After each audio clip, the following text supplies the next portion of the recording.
Hello and welcome back everybody to my channel, The Master Resident. I'm your host, Dr.Meharish.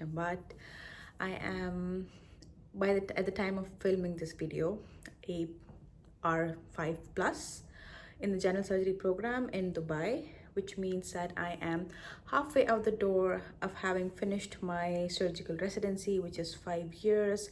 I'm still in the process of finishing up my exam, so I'm done with my theory and I'm waiting for my OSCE. And so kind of like an extension period of residency where they just give you this time to, stay back and like sort out all of your final stuff before you get your certificates and you can go off into the real world and apply for like a full-on proper specialist job. So as you guys know, if you are new to the channel, you won't know, but if you're old to the channel, you know that my main focus is on getting into the residency program in Dubai that is called the MBRU residency program. If that's what you are interested in, then there is a whole series that I'm doing on the side about that. You will find it on my page. Please go back and watch those. This video is a bit away from the residency application. It's a bit more backtracked. So this video is mainly for those of you who are maybe debating, so really youngsters out there who are debating whether medicine is the right career choice for you. And it can also be applied to an extent to those who are done with their medical college and debating getting into a specialty. So maybe you're considering a specialty that is, kind of known to be, let's say, toxic, or kind of known to be not have a great work-life balance and known to have a lot of sacrifices involved in pursuing it, like general surgery, for example. And if you're at the precipice of that decision and also wondering, hey, should I go ahead and do it? So most of the things in this video will be applicable to both. Some of them will be a bit more applicable to the population who are considering going into medical college itself, but then in general, I think if you go through this video from beginning to end, everything that I talk about, again, I talk about out of experience and of what my personal story has been going through medicine and what I based my choices on. So it's a personal choice and it's a personal decision for everybody whether they want to pursue medicine, whether they want to pursue a certain specialty. But if you are undecided, and if you really did not know who to turn to help for, or if you have sought help from certain places, but you want to hear from somebody who's made those choices recently and gotten in the field and, like in a position that I am in right now, and if you don't have a friend or somebody who who's in that position, let me fill that space for you and let me talk about what I think you should think about if you're considering medicine for your career, or if you're considering taking up a certain specialty. So I'm gonna talk about a few things which are gonna be like things that you can question, like how do you say, things that you can ask yourself, okay? And then maybe that'll help you have a deep conversation with yourself as to what your goals are, and that might help you decide whether the particular path you're considering is the right choice for you or not. So yeah, before that, if you really want to get to know who I am and my journey specifically, I will be hinting about certain aspects of my journey here and there in this video, of course, because if I'm talking from personal experience, and I have to bring up certain incidents in my life while I talk about this. But if you are interested in knowing my entire journey, that is also up in my YouTube channel. It's a get to know your source. The video is titled Get to Know Your Source and my roller coaster of a journey from medical career onwards, You can find that and watch it if you want to know more about, my specific journey. But if you're just here for this video, that's great. Again, welcome to the new members and the existing members and whatnot. And if you are not somebody who would really benefit from this video, but you know somebody who is considering it or will benefit, please guide them to this video, guide them to my channel. I do post a lot of inspirational, motivational content, which I think is helpful for when you are feeling down or not going through an easy phase of medicine, not deciding whether you want to get into medicine or any of those things. So yeah, without further ado, I will jump into the video itself. So like I said, the main objective of this video is to just talk about, is medicine the right path for me? So I'm going to talk about a few details first now. So it's going to start off kind of mellow. So this is going to be mostly targeted, at least the first few points are going to be mostly targeting the younger audience out there who are considering going into medical college. Okay, so everybody who decides or who thinks that they, or who feel like, oh, I want to become a doctor. So you might realize that at different phases of your life, right? Some people have just like always known that this is what they want. Like maybe from childhood, they found doctors fascinating. Maybe they have doctor parents, or they have, they've been exposed to something in the medical field from a young age, and that kind of created an impression, and they had this like sort of feeling that like, oh, that's what I want to be when I grow up, when you're really, really young, and then kind of sticks with you over the years. And as you get to know more about it, it just like gets more and more kind of solidified in your mind that this is the kind of career you want to follow. Certain other people kind of pick it up on the way. Like they might realize, oh, I have an interest in biology. I like the way the human body, I like to learn about the human body and the way it works. That fascinates me. That's something I find really interesting. And then they choose to do medicine. Then again, there are other people who are like, who have that inherent need to help people, and who find a lot of satisfaction in like doing a job that's like very service oriented. That's also a very common reason as to why certain people pursue medicine. And then of course you have the fourth category, which is, I don't really know what to do with my life. Somebody suggested I might be good at being a doctor, or maybe my family or my parents or somebody is kind of like nudging me towards this direction. I really don't know if that's what I want, but I don't really like, yeah, I could try it, that kind of a phase. So there are a variety of reasons why you might be considering going into medicine, right? And most of you who are going into medicine are going to be thinking about the first few points that I'm going to be talking about. The first one being, oh my God, how much will I actually have to study? Like everybody says that, oh, medicine, you have to study so much and it's never ending and there is so much to study. And a lot of the time these opinions come from people who are not really in medicine, because there's the general notion is that, right, like doctors have to study so much and medical students have to study so much. And so you hear about it, it's not an unknown fact, but you really want to know, how much do I really have to study? And is what everybody is saying really, really true about the fact that I will just spend my whole life studying? So I'm here to break that down for you. Do you have a lot to study? Yes, unfortunately, the rumors are true. You do have a whole lot to study. And I'm going to put a picture here towards like the end so that I don't scare you about like, all of the books, because back then when I was studying, like I know nowadays education and knowledge and everything has been shifted more towards like, you have online books and you are more not expected to study out of textbooks. You're expected to do articles and research, and it's a bit more kind of a different path of learning. But I'm just going to put a picture up here of the number of textbooks that I covered from year 1 to year 5 during M.B.B.S. And, just to give you an idea of the actual weightage of, or the actual quantity of knowledge that you have to cram into yourself in like 5 years time. Of course, that's just an average, or that's just an idea. Maybe I have done more, maybe all that much wasn't required. Maybe it's less when you compare to certain expectations of certain colleges. But still, I'm just going to put that here so you have an idea.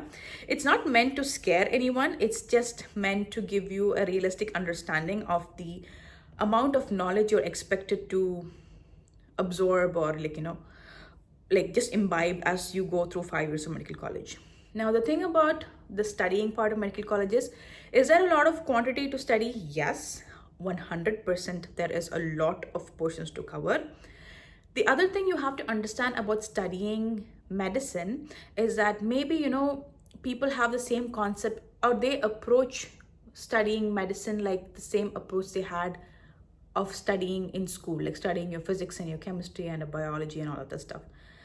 Now, the major difference between studying in school and studying in college, I can't obviously speak for other colleges, but at least studying in medical college, is that in school, most of the time, you are studying a certain portion, like you have a textbook or you have like a lesson, and you're studying from that in order to, like give a certain exam, and then you have to have, cover that entire portion, and then you might really score well.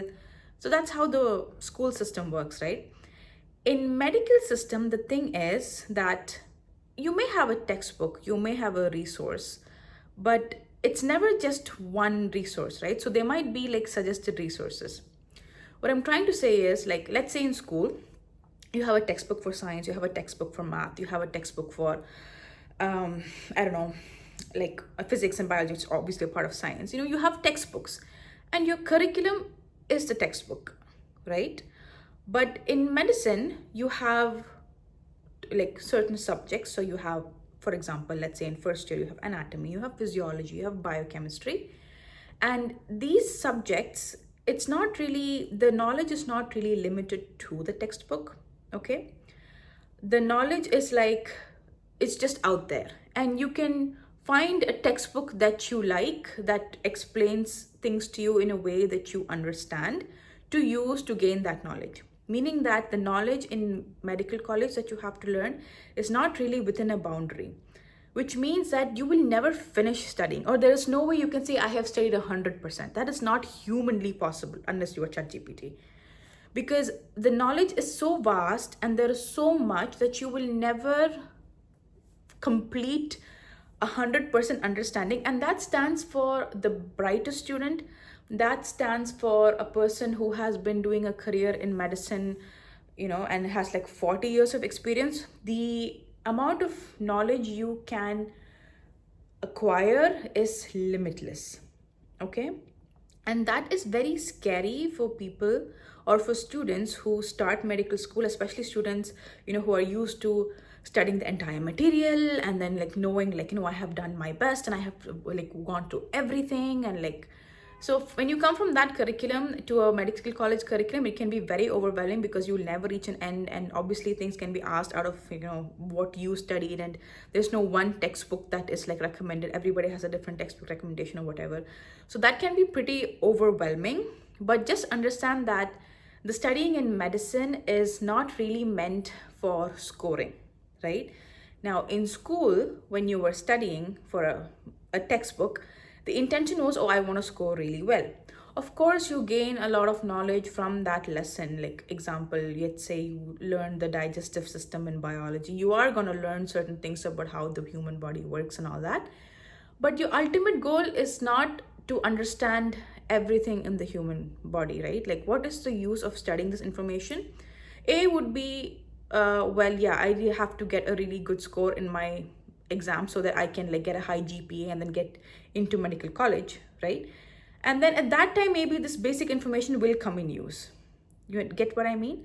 But in medical college, the aim of the material is so that you really understand it. So there will be topics that you can, or there will be resources that you can go deeper and deeper and deeper, and like really deep into. And the more deeper you go, the better you will know.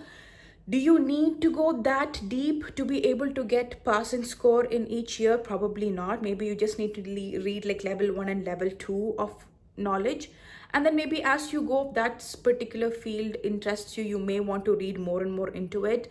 But scoring might not need that much of depth of study. So that's why I'm just saying that, so it doesn't scare you. But just understand that you can never finish studying. So you can always study you have to always study smart in medical college, because the objective in medical college is obviously two. One is as practical as it is, you have to get a score that gets you to pass and gives you a good GPA. So that's important for your future, and that's important for your growth in terms of getting through the years. But studying is also important for you yourself to acquire knowledge. How this translates is that you probably can just study a subject and be like, hey, I'm done with the subject, I'm never going to go back to it ever again because I got my score. But that doesn't really benefit you in the end.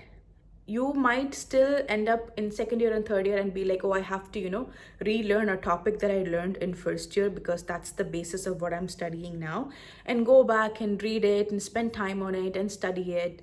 So it's really like, what do you say? It's really like a never ending process. It is. And it's not because like you finish something and you move on and then the subject is so vast that it's never ending. It's never ending because you keep cycling back, like you keep touching basics and learning more advanced, and then coming back, touching basics, learning more advanced. So in a nutshell, what I'm trying to say is, if you're going to pursue a career in medicine, you need to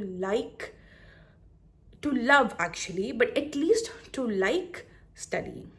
Okay, if gaining knowledge and digging up things and then finding something and you don't know what it is and you want to go back to an old topic and look it up, or finding something new, a new topic that's like you've never heard of, and then like having that be like, hey, I want to research about this or dig into it.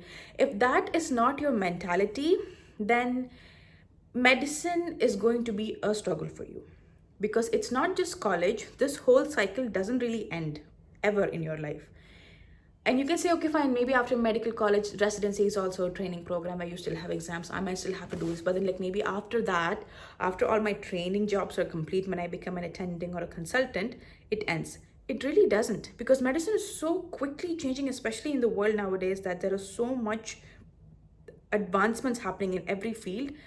It's like I said, it will never be there. You will never like finish knowing everything that's out there, and that should just make you hungrier. So it should just not like overwhelm you, but be like, oh my god, I don't know this and there is something new coming out and I want to figure it out. So you should have that fire for acquiring knowledge, that fire for learning something new and looking up something that you don't know, and being okay with the fact that you will never actually know everything, and that's fine at any level, as long as you have the passion to as long as you have the wisdom to admit that, hey, I don't know, but I'm gonna go look it up. So that's gonna be something that needs to stick with you for the rest of your life. And if that doesn't sound like something you will be comfortable with, then I think from point one, you may want to start reconsidering if this is the right choice for you. So sorry about that, but that is the honest truth I have regarding the studying part of it. So think about that in much depth first, and maybe with just point one, your mind has decided whether you want to continue watching this video or no. If you feel like this is not a big deal, it's not a deal breaker, I can it's something that I actually like, I enjoy learning, studying, etc., then stick around for point two. Point two is again another question that everybody, it's a general knowledge thing about choosing a life in medicine, and it's something that people will scare you about, is, oh, if you choose to become a doctor, you will have no life, right? So point two is about work-life balance. Now, work-life balance, obviously, I'm going to talk about in two or multiple different phases, okay? So the first thing is obviously going to be the work-life balance, or the study life balance you have in college, versus a somewhat work-study / life balance that you have during training programs, versus a work-life balance that you have as a completely full-fledged attending physician, having completed all their training jobs.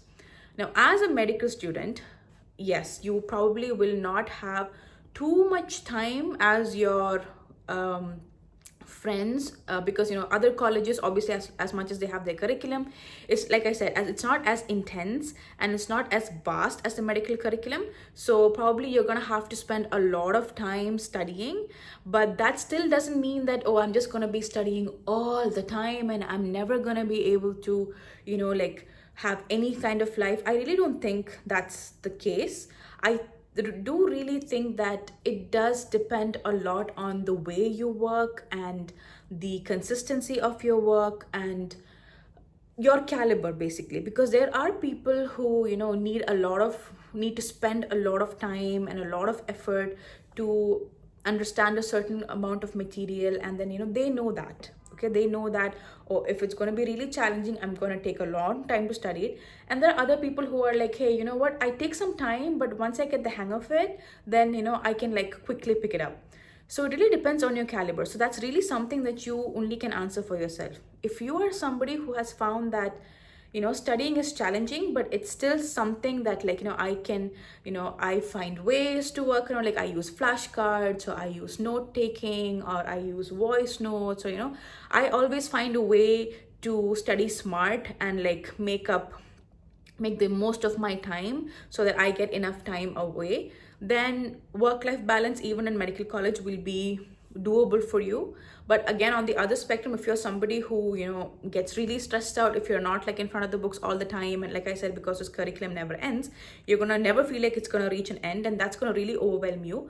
So if that's the kind of personality you are, then it might be a little daunting for you, because you might feel really guilty for getting up in front of books and then going to like go for a movie or like chill out with your friends. So that might become a problem if you pursue a very competitively studying field like this. So that's a little bit of a personal choice. But if you ask me, for me, at least personally, I don't look back in my college life as something that I just spent studying all the time. I just some background, I graduated second in my class of 100. So I'm not to say that like I just like breezed through with passing score. I did pretty well, to the point where I was even tutoring my peers. I was very well knowledged. I was one of those person who went beyond level 2, like so level 1, level 2 was required for passing. I wanted to know level 3, level 4, so I spent a lot of my waking hours in the library.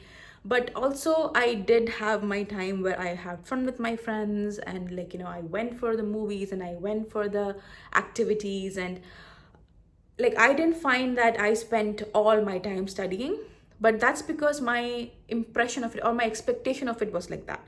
Now if I'm somebody who expects that, oh, I'm gonna have like a lot of time off, and then I don't want to spend a lot of time studying, and then if I go, then I might have found quite like disturbing. On the other hand, I did have a lot of like what do you call it, a lot of colleagues, a lot of my the other students, who just wanted to like get through, and they were okay with spending lesser time studying, which meant, if it meant that like or just studying closer to the exam, if it meant that the other days they could just like chill and hang out and be free. So both of these things do exist, but what I'm talking about is for the people who really do want to do well, and who really do want to commit a lot to learning and everything. And if you do that, can you still have a work-life balance? If you plan smart, if you study smart, and if you if you have reasonable expectations, then in medical college, for sure, you can still have like a study life balance can still exist. Now, as you move to a training job, again, this more or less the same thing implies. Again, I won't talk for all training jobs, because different training jobs are different, and I do speak about this in my one of my videos, where I'm comparing the residency in Dubai to the post-graduation in India. Because certain training jobs, like the post-graduation in India, are very, very time consuming, and they kind of put you there all the time, which might leave you very overwhelmed and unable to enjoy certain things.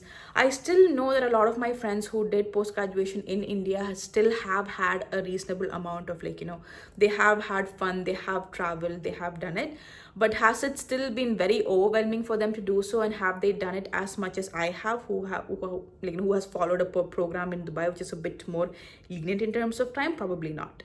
So the work-life balance that you choose, that you get into in training job, will depend on, one, obviously the specialty you choose, because certain specialties like general surgery, emergency medicine, or any like of those competitive fields are quite demanding in terms of working hours. So in that case, you might have to definitely compromise. On the other hand, certain other specialties like dermatology, radiology might be a bit more less demanding in terms of working hours, and then you have more time to enjoy a work-life balance.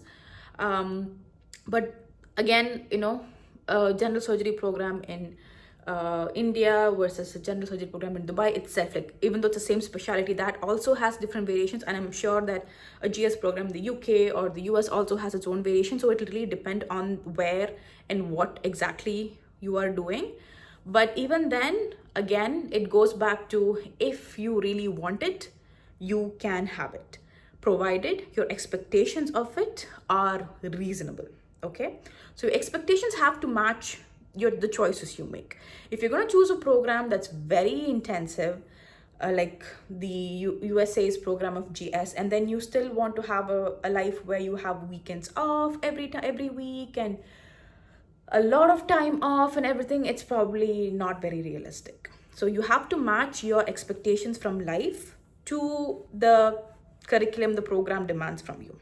Okay, so again, as you move on to an attending also, that's kind of the same thing that I have to say there. Of course, your time is your own, and then you get a bit more choice as to how you want to structure your life, right? So there are people who are a bit more, or there are doctors who finish all their training and they are a very, I would say at that point, they have worked so hard that they just turn into pure workaholics, and all they want is to work. So they might take 2 jobs, they might take a job that's in a very difficult center, and they still don't have a lot of time for family. And that's okay, because if that's what they like, it's okay. But a lot of the time, a lot of people, well, it's like the more time you spend doing something, the more expert you get at it, the faster you become experienced at it, right? So a lot of the time, though, that young neurosurgeon doctor who seems to be really good at what he does, and is the kind of person that a medical student will see and wants to grow up and be, they will go and ask him, doctor, I want to be a neurosurgeon, and he's going to say yeah, well, I have no life, I barely go home. And that's fine for him. And if you want to get there and then be like that, that's fine for you too. But what I'm saying is that these are the people that you suddenly draw yourself to, because you find that, oh, they're really young and they've achieved so much. And and then when you talk to them, they tell you about how they have never had a life, they have sacrificed everything along the way to get to where they are. And that scares you. That makes you feel like, oh, if this is what I want, then I have to give up everything. But I'm here to tell you that that is not true. You can pace yourself and have both along the way, provided that it's okay for you to give in a bit more time to get to that position. Okay, and this very smoothly brings me to point 3 of this entire talk, which is time versus results. So this is basically the gist of what I'm trying to say with the last example, which is, are you a person who values time more, or are you a person who values results more, right? Now, when you talk about valuing time more, what I'm trying to say is, if I tell somebody, oh, I have a program that's going to take 5 years of my life, it's the same comparison that I'm doing between the residency in Dubai and the PG in India. So basically, if I tell them, you can be a general surgeon, you have 2 choices, okay? One is you take a 3-year super intensive program, and then you have no days off, no breaks. You have to stay in the hospital all the time. You cannot go home unless you're on a leave. But at the end of 3 years, you will get out with a degree. That's choice number 1, which is the choice that favors time. Means that in a short time, you're going to get the result. Now, in the other side, I'm telling you, oh, there's another program, but it's going to take you roughly 5 to 6 years. You're still going to end out the same. You're going to get a degree and a certificate and everything, but it's going to take twice as long almost. Now, that's the choice that favors results, because for the result, you're willing to give in time. Okay. So it's what do you want to do? So it'll really depend on your mindset. If you're the kind of person who's hey, you know what, time is more precious to me, I cannot imagine doing this for 5 years, then you probably want to go through choice 1, provided that you know what you're sacrificing. You're sacrificing the results of your life. So you're sacrificing a lot of, maybe a lot of time with your families, maybe certain hobbies you may be able to pick up. You're sacrificing all of that for the sake of time. On the other hand, in choice 2, you're sacrificing time. You're saying that I'll give you an extra 3 years of my life, which is also super, super precious. Time is the most priceless commodity, right? So I'll give you 3 extra years of the time, provided that in between I can take days off and I can pursue my hobbies or my interests, so that, what do you say, so that, like, I don't feel like I missed out on much along the way. So that's again something that you have to think about when you think about time versus results. Now, I know I talked about this in terms of, like, two different specialities, but if you just backtrack it to the M.B.B.S level, it's gonna be like a person who's deciding, oh, do I want to do a 5 to 6 year course to get the M.B.B.S degree and become a doctor, or do I, and then again after that I have to spend another couple of years in training and residency and whatnot, or do I want to take another degree or a job that's like 4 years long, and then after that I get a job, right? So that again depends on your time versus results theory. So if time is more important to you, like if you feel like I don't have that many years of my life to give, I want to get settled quickly, and then, like, if that's your mentality, and then you go into a very, very painstakingly slow process like in the medical career, it's gonna drive you nuts, and I'll tell you why in a bit. Okay. On the other hand, if you feel like I don't care how long it takes, but I cannot imagine doing anything else, I just want to, like, even if it takes like twice the amount of years, this is only the only thing that I want to do, I really can't imagine not being a doctor, then the only thing that matters to you is the results. It doesn't matter to you how much time you spend there. Okay. Now, the point that I was referring to earlier that I said I'll get to is that when you finish school and when you get into college, so everybody, like, school is like a mixture of different dreams, and your best friend might want to be an engineer or an artist or I don't know what, and you have always had this dream of being a doctor. And then you will see that, let's say you and a couple of friends all get out of college together, they all pursue different careers, doesn't necessarily have to be like engineering, but I just know, like, one of the courses, so engineering, business, accountancy, I don't know what. So they're all pursuing that, and you're the only person who decided to take up the medical field. Okay. Now, provided that, like, you don't have too much of pre-med and all going through, by your year 2, year 3, you are hearing that your best friend has landed her first job. Another friend of yours is now going to go for their postgraduate degree in another country. A third friend has decided to start their business. Everybody is moving on, and you are barely halfway there in your career. And this might seem like not a big deal right now, but believe me, I've been through it, and it really hits you like a ton of bricks. Because, in school, you were the straight A student. You were the one who was doing really well, and then you expected to succeed and all of these things, and suddenly you feel stagnant. You are still a second or third year med student. You are still in college, literally killing yourself to, like, get through everything, and then sacrificing so much of your time and effort and energy to, like, studying and passing and getting good grades and whatnot, and still dependent on your parents to an extent, right? Because you don't have a job, your parents are still paying your fee. That's kind of about the time where your entire, like, your adulthood personality kicks in, where you start wanting to become super independent and not be controlled, and, like, have a life and have a say, but you're still a child to your parents because they are completely providing for you, and you have no choice to, like, go say anything, or, like, have a different opinion. If you have, like, really chill parents, this is not for you.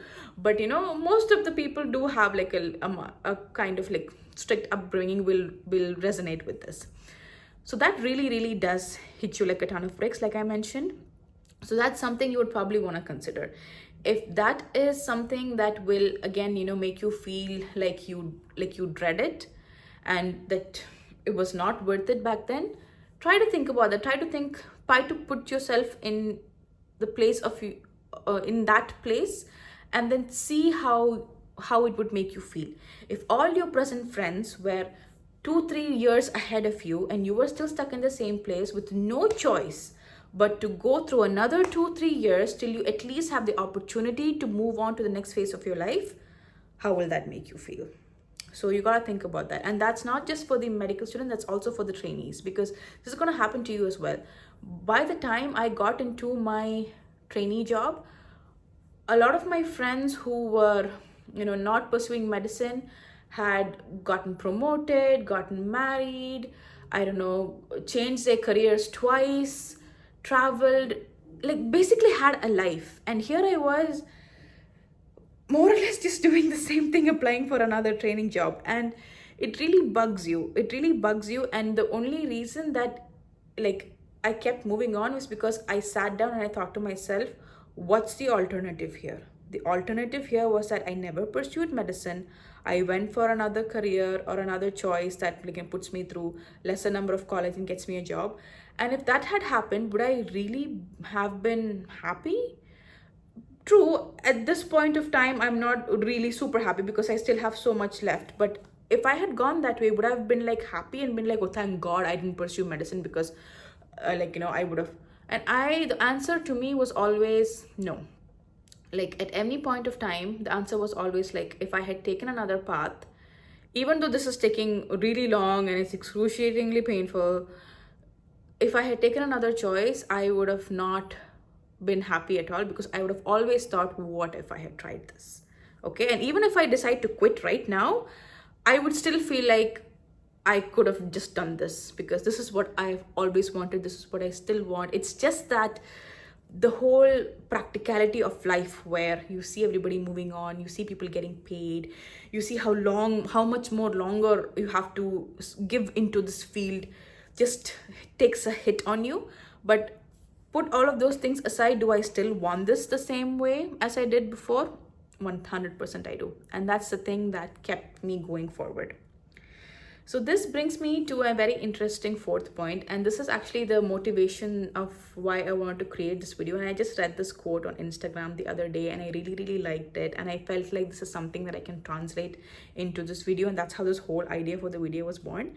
So basically it's telling you that there are only two people in your life that you need to make proud. Okay, one is your 8-year-old self and the second is your 80-year-old self. Now, certain things that I read have a very profound effect on me, and this is one of those things. And let me try to explain to you why this is relevant in our particular video here. As I said in the beginning, a lot of people decide to become doctor at different phases of their life. Some when they were really small, some when they were a bit more older. But regardless, you probably made this decision when you were a bit on the younger side. Okay. Now, if you have done that, if you thought as a child that, hey, I'm going to grow up and become a doctor. Okay. As you grow up and you approach the time where you have to make a choice regarding which career path you're going to take, that choice might change, right? And that might change for a variety of reasons. A very simple reason could be, hey, I just changed my mind.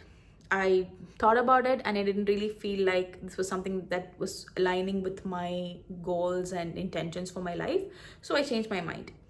Another reason could be like what we just mentioned. Oh my God, there is so much to study. Oh my God, there is so much time that I have to spend on it. Another reason could be something truly personal, like maybe you can't pursue it because your family needs you, or financially it's not a great choice, or certain things like that. Okay. Now, when these instances happen, now if you change your mind on your own, that's completely on your own. But if there are instances where you're still really debating because I don't know if I want to spend that much time, that much money, or if you're going to debate like, oh, I don't want to, there are certain personal reasons why I don't want to take it, just think about your 8-year-old and your 80-year-old self. So to give an example, let's say I'm deciding between the amount of time and the amount of effort it's going to take. Okay. Now, if I talk to my 8-year-old self and I tell them, you know what, you're going to have to study for 10 years. You're going to have a mountain of things to study. You're going to have to sacrifice a lot of time with your friends and your family and everything. For the 8-year-old self, all of that sounds really big, right?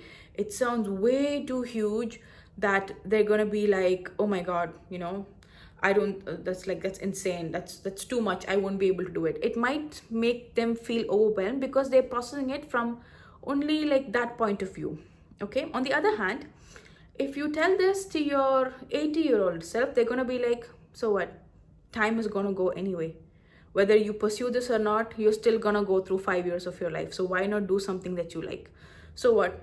Even if you take another field, you still have to put effort in that field in another way. So your 80-year-old self has the wisdom of telling you that certain things that hold so much value as when you are young, like the amount of time, the amount of work, really doesn't hold much value as when you are older and looking back on your life. Okay, when you're older and looking back, you're just gonna regret the choices that you really wanted to do, but for these reasons which kind of like go along anyway, you just decide not to. On the other hand, your 8-year-old self is gonna probably be like, I don't want to do that because that does not sound fun. Now take the other instance where you are making a choice. You want this, you're okay with spending the time, you're okay with spending the effort, but for some reason you feel like, my family cannot afford sending me to medical college. It'll be too much of a financial burden on them. My mom is really sick and I can't afford to go away from her right now. These things might not be things your 8-year-old self understands. They're going to be like, so what? So, it doesn't matter. What you want is what you want, because they don't have the maturity to understand that these are important things for you, for your older self. You tell the same excuses or the same reasons, I don't want to call them excuses, same reasons to your 80-year-old self. With all that wisdom they have, they're going to really understand and be like, you know what? I see why you did that, because I understand that family is important and spending that time with your sick mom was important, and it didn't really in the long run change anything anyway. It didn't maybe you just put it off and then you came back to it, or you chose a whole different path, but you never regretted the time you spent with your family. So you know what I mean? So try to make a choice. Whenever you're making a choice, try to make a choice that you can justify to one of these selves, or at least think about it in the terms of your 8-year-old self and your 80-year-old self, and see which resonates with you. Most of the time I find myself, when I'm making a choice like this, I think this is kind of the mentality I was always using. I did not know how to put it into words, the 8-year-old versus 80-year-old self theory of it. But what I have realized is that most of the time I take these decisions thinking about my childhood self versus my older self. Okay, so when I decide something, I always think, hey, if I don't do this, then when 20 years down the line, I'm going to regret that I didn't do this, because the reasons or the excuses I'm making to not do this right now are going to sound really stupid or really trivial when I reach that particular age. Or sometimes when I decide to not do something, I'm going to feel like, you know what, younger me is going to be really upset that I did not fight for this dream, or did that time I was so confident and so sure, and then now because of again trivial reasons I'm not doing it, and I use that to fuel me.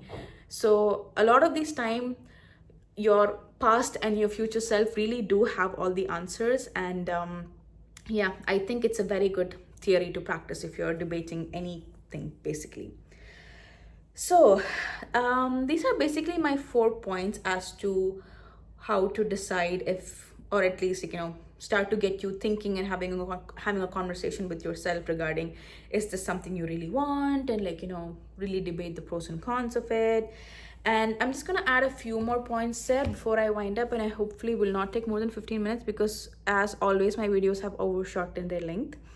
One thing I will say about pursuing medicine, pursuing a hectic specialty, is one thing, is this just one liner, is that you have to want it more than anything else. If you ask me, how do I know, and I just need one question that I can answer, it's that, can you imagine yourself doing anything else? And if your answer is even a maybe, then probably you need to think really well and hard before you commit. Again, I don't mean to scare you, but why I'm saying this is because I am the kind of person who has known that I want to be a doctor from when I was in diapers. I played with my doctor set when I was little. That's all I told anybody I ever wanted to do. As I grew up, instead of the practicality of life hitting me, it just solidified more and more and more in my brain. Once I was a bit old enough to understand that doctor terminology is not all encompassing, and then there's a lot of different specialities and stuff.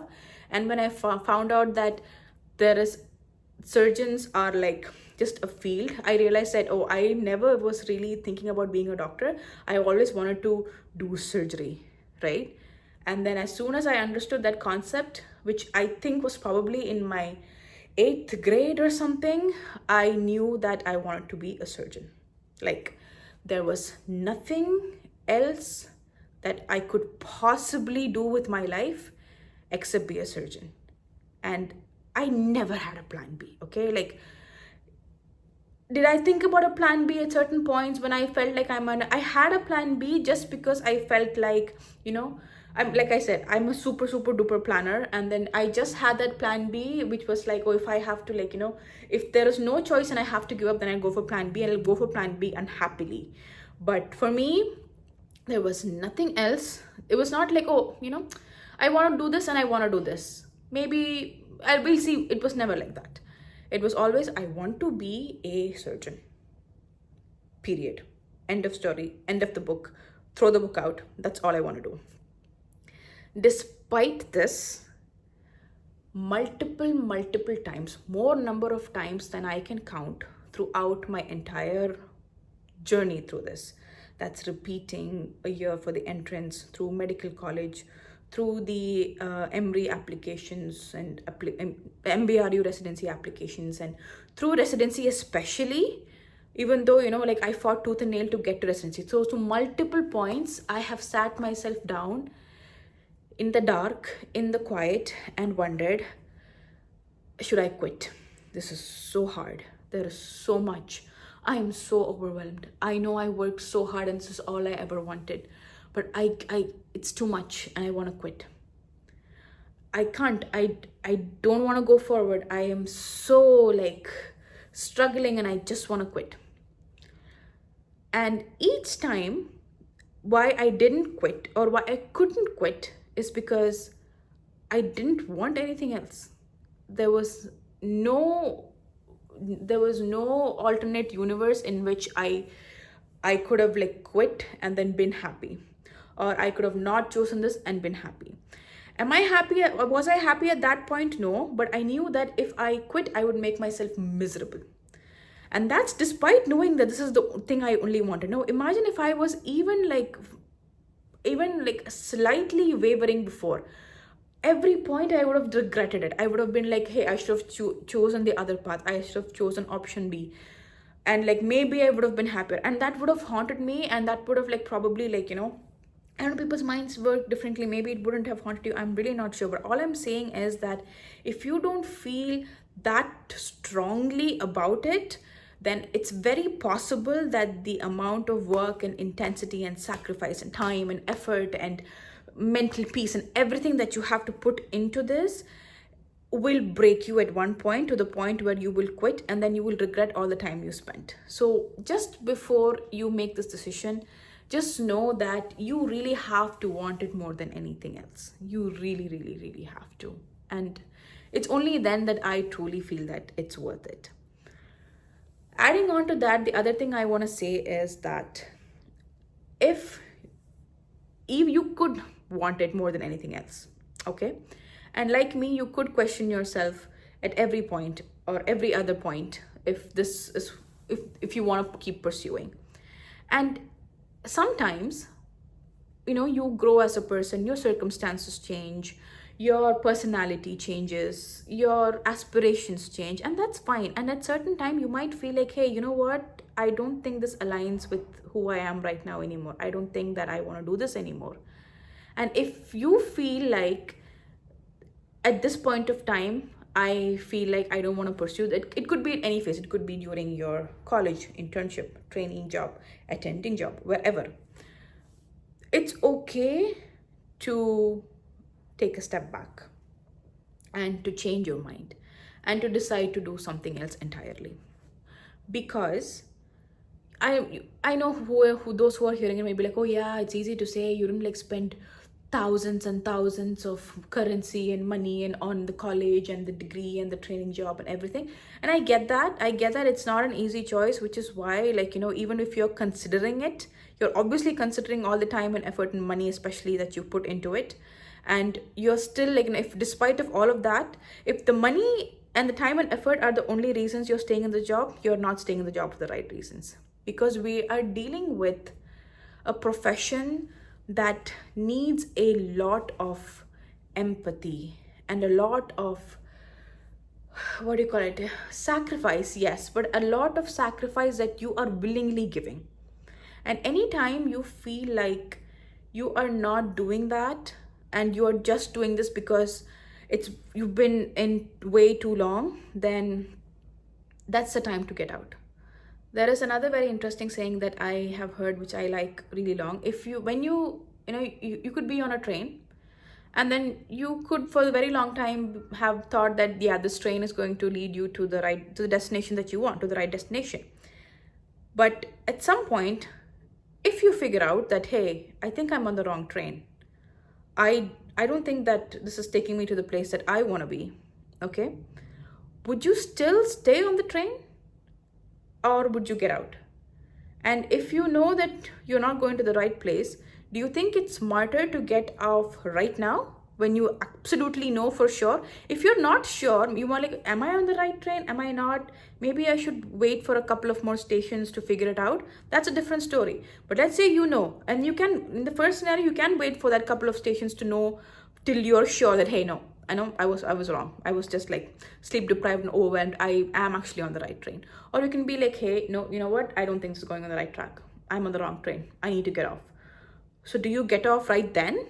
Or do you say like, but I've come so far already. I'm just gonna go all the way till the wrong destination and get off. Or do you say that? See what I mean? Because at any point when you know something is wrong, you have to get off the train. Even if you get stuck in an abandoned station, it's still better than reaching all the way till the end and having wasted all of that time and energy and effort having reached there, only to know that it was wrong all along, right? So that's something that has again really resonated with me, and that's something also that I have used all along, where like whenever I'm stuck, or whenever I'm debating that I'm not on the right path, I just think to myself, am I on the wrong train? And then my answer was always like, no, I'm on the right train, just that the ride is a little bumpy right now. But I'm on this train and I know where it's heading, and where it's heading is where I want to be. And that has always motivated me to go forward. Now, there is another thing altogether where like, yeah, that's really nice to say, but in the real world, I finished my M.B.B.S. and then, or like I'm halfway out, and then I don't think that like, the clinical job is right for me or everything. Know that the M.B.B.S. degree is not really limited. So you could be in your training job and not like it, and you could choose to step off the train. And then there are still so many other things that you could do with your degree. A few of which is that you could pursue something in healthcare administration and management. That's a real scope nowadays. A very like one of my best friends from college, in fact my bestest friend from college, she did the whole M.B.B.S. thing with me, and she was really passionate about it. But then somewhere along the way she realized that, hey, you know what, I'm on the wrong train. She got off, caught the right train, and now she's leading the kind of life that she really really enjoys in healthcare administration. So and the fact that she has the background of being a doctor just makes her present degree of being in healthcare so much more valuable, because she's coming from the field. So obviously she just added on healthcare to that, and then like she's like thriving in her field right now. Another thing is that if you could easily go through medical college and then be like, I don't know, I don't like the work-life balance that doctors have, you could easily choose a field in academics. You could teach, you could, there are other options after M.B.B.S. So if it's just like if you have that feeling that, you know what, I'm very dependent on my parents and I really can't get off the train right now because too many people are dependent on me to get to this destination, then if it's okay with you, if it sits well with you, you can choose to get off, but not really stick in that destination. You can, because just know that nowadays there are so many other parallel options that you have, that you can pursue with your M.B.B.S. degree, that is like, not necessarily being a doctor or being in the clinical profession. And then that will really like, what do you call it, so it really give you a bit more broader perspective of trying. So this could also be applicable to people who are trying and they're like, you know what, if I get on this M.B.B.S. train, I can't get off till I finish it, okay, but I really won't know this is what I need till I try it. This is my advice, or this is my peace of mind for those people. So you can still try it, and at the end of the road, if you feel like it's not right for you, there are so many other things. So do look into that. Or maybe if you're already on the M.B.B.S wagon, and then you're like, I don't know if this is what I still want to pursue, maybe at the end of it I'm just gonna want to do something else, start looking into these other options right now and get on the right train, get on the train that's meant for you. So yeah, this is just a breakthrough video from the series. I kind of want to record all of these in advance and then put them in between, so that it's not very monotonous. For those of you who are watching it for the first time and are not really like following this page in present time, will be like very confused as to what I'm talking about.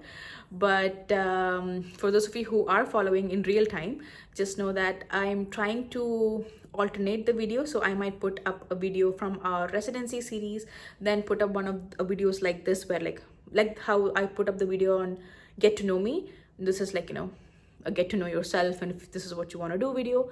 I'll alternate it with another residency video, probably alternate it with another kind of video. I have a couple of ideas. I'm trying to at least what do you call it, record them, edit them, and compile them and keep, so that you know, so that like I can have them ready to go when the time is there, and keep the channel kind of active and in motion. But yeah, you know, you never know where life takes you, and I really hope that I can keep this up for as long as I can, and even after. So thank you for joining me. If you found this video helpful, please subscribe to the channel, follow the Instagram page. I'm much more active on Instagram. I try to reply to most of the DMs. But stick around, I have a lot to say, as you can see from this 56-minute video, that I am a yapper. And you know, you could just play me in the background and not listen, like not watch me, just play me and like, you know, do your stuff, just have earphones and just listen to me yap, and then I feel like I have things to say which are in one way or the other at least like slightly useful. So if you found it useful, share with someone who you think will also find it useful, and stick around. See you next time. Bye.